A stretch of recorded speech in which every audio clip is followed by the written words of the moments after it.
নারায়ণগঞ্জ ৫ আসনের মনোনয়ন প্রত্যাশী জনাব মাসুদুজ্জামান মাসুদ এক বিশেষ ডেঙ্গু সচেতনতা কর্মসূচি শুরু করেছেন।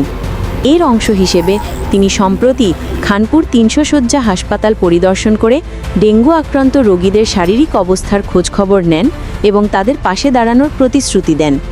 একই সাথে তিনি বাংলাদেশ জাতীয়তাবাদী দল বিএনপি এর ভারপ্রাপ্ত চেয়ারম্যান জনাব তারেক রহমানের পক্ষ থেকে রোগীদের জন্য উপহার পৌঁছে আমরা আমাদের মডেল গ্রুপের পক্ষ থেকে এবং জাতীয়তাবাদী দলের পক্ষ থেকে আমরা একটা মাসব্যাপী একটা পদক্ষেপ নিয়েছি, যেটা আমরা 4টা অত্যাধুনিক ফগার মেশিন এবং এটা 1-1.5 মাস চলতে যে কেমিক্যাল অক্টেন লাগে সেটার আমরা ব্যবস্থা করে দিয়েছি। এইটা বন্দর এবং নারায়ণগঞ্জে 9 জন লোকও আমরা নিয়োগ দিয়েছি, তারা কাজ করবেন। আশা করি কিঞ্চিত সাহায্য হবে, বাট এটা বড় ব্যাপার। আমরা এটাতে চাই যেটা সরকারকে বুঝতে হবে যে জরুরি অবস্থা জারি করার সময় হয়ে গেছে।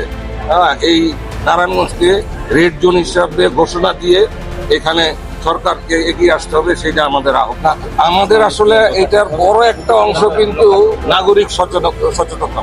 এই সচেতন যদি আমরা না হই নিজেরা, এই কাজগুলি কিন্তু আসলে অনেকটাই আমরা যদি আমাদের ঘর বাড়ি ব্যবসা প্রতিষ্ঠানের সামনে সব জায়গায় আমরা যদি লাভা ধ্বংস করি, এটা অনেকাংশেই উপকৃত হবে। এবং আপনি বলছেন বিত্তবানরা ব্যাপারে, বিত্তবানদেরকে আহ্বান জানাই যে এই মানুষের দুর্দিনে আপনারা এগিয়ে আসেন, নারায়ণগঞ্জবাসীর দুর্দিনে আপনারা এগিয়ে আসেন, সেই আহ্বান জানাবো আপনাদের মধ্যে।